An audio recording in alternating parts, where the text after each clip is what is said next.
Allez, bonjour à tous. Comme prévu, je vais continuer dans mes tutos pour débutants. On avait parlé du D-Rig, du slip rig, du combi rig. Là, on va parler d'un montage que je me sers beaucoup en rivière, qui est assez simple à réaliser, qui est le montage blueback. Donc, pour faire ce montage, au niveau matériaux, un morceau de tresse, un hameçon évidemment, hein, et généralement je les prends fort de fer. Ça, c'est un wide gap avec une pointe 30-30. Voilà, ce qui fait que s'il y a de la caillasse, la pointe s'abîme un petit peu moins vite. Un petit anneau, de la gaine thermo, mais c'est pas obligatoire. Moi j'en mets, mais vous n'êtes pas obligé. Et puis c'est tout. Allez, c'est parti pour le petit tuto.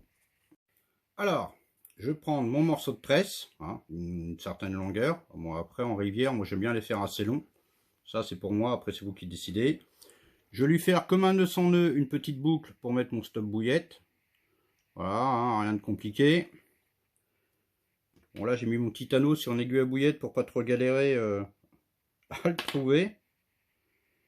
Alors moi je me sers de ce montage blueback, sachant quand je pêche à la noix tigrée ou bouillette, où j'ai toujours les mêmes appâts, ce qui fait que je connais ma longueur de cheveux. Donc j'ai pas à galérer à changer de montage, puisque ce sera toujours où je mets une noix tigrée équilibrée ou un bonhomme de neige, donc c'est toujours la même longueur. Si je changeais d'appât, je me rabattrais sur le montage que j'avais expliqué avant, qui est le slip des rigs. Donc là, j'ai mon petit anneau qui est ici. Tout simplement, je vais lui faire une simple boucle pour bloquer mon anneau. Voilà. Hop, je ne vais pas totalement le serrer, donc c'est juste un petit nœud. Hein. Ensuite, je prends mon hameçon. Ça, c'est un wide gap. Hop, je passe le petit anneau dedans. Voilà. Donc là, je connais ma longueur de cheveux, je sais qu'il est bon. Là, ça va être pour un bonhomme de neige en 20 mm. Donc, je vais avancer le petit anneau pratiquement à la fin de l'arrondi ou au début de l'arrondi de l'hameçon. Et tout simplement, alors pour ceux qui débutent, hein, pointe vers le haut, je vais faire mon nœud sans nœud. Je vais passer ma tresse dans l'œillet. Voilà. Je vais bien vérifier que mon petit anneau il n'est pas bougé.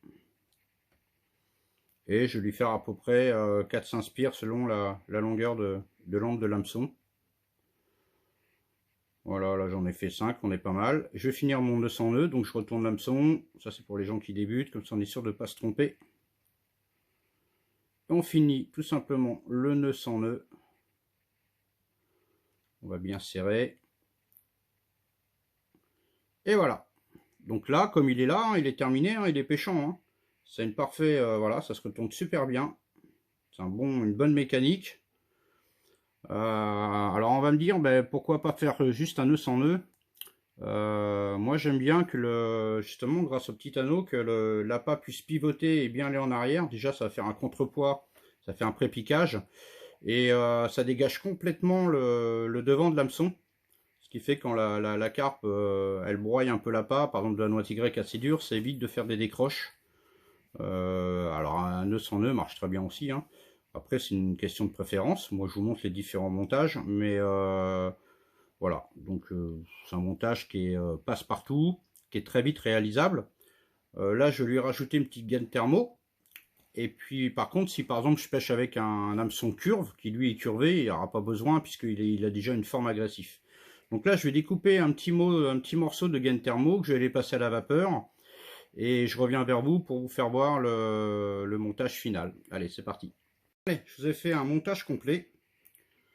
Donc voilà, j'ai fait une petite boucle. Alors, on va essayer de faire le point. Avec un anti-emmêleur. Voilà, le montage en tresse. Le petit morceau de gaine thermo. Comme je vous ai parlé. Et là, par exemple, j'ai mis une bouillette de vin avec un petit faux maïs blanc pour le côté couleur. Voilà ce que donne à peu près ce type de montage. Sur un cheveu, tout simple. Donc là, ce qui fait que quand le poisson prend l'appât, voilà, on voit bien que ça fait un contrepoids, ça retombe bien l'hameçon, ça dégage bien toute la pointe de votre hameçon. Donc c'est un montage très polyvalent que j'utilise énormément moi en rivière. Il est simple. Si on veut pas s'embêter avec une gaine thermo, on peut y mettre un kickers, ou tout simplement on peut prendre par exemple des hameçons curves qui sont bien curvés, il n'y a pas besoin de kickers, et on aura la même chose. Voilà, on voit bien le côté agressif, on va dire. Là, avec la lumière, on voit un peu mieux. Là. Voilà, donc quelque chose de simple, efficace, facile à faire au bord de l'eau.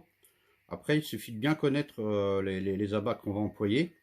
Et si on veut changer de modèle d'appât plus gros, plus simple, on peut se rabattre sur le montage slip des rigs. Mais voilà pour le montage blueback. Donc j'espère que ça va pouvoir aider les débutants. Et puis une prochaine pour un prochain tuto. Allez, bonne déroule à tous, ciao!